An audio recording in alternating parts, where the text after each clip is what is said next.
I think historically speaking, our league has always valued certain positions, quarterback, tackles, corners, pressure players. And so that factors into the grade. And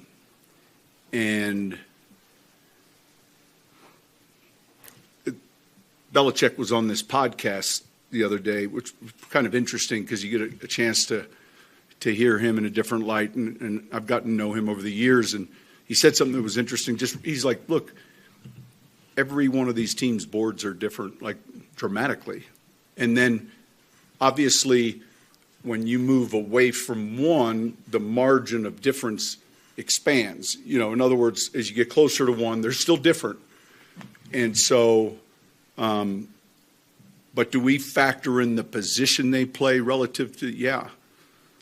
I mean, we're in these group studies in the 5th round, and in the middle of the 5th round, let's say 6 players, and one of them's an edge player, and the other's, tight end or guard. I don't know that there's any such thing as they're equal, but the edge player has more value. We're going through that now. We're going through all sorts of clusters throughout the draft, and we may have a guy in pod 2, so to speak, who's 1, and another guy who's 7. The other guy may be an edge player.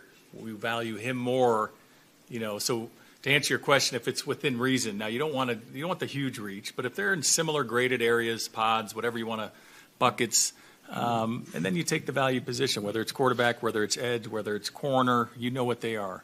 And so they are a premium. You can't reach too much for those guys, So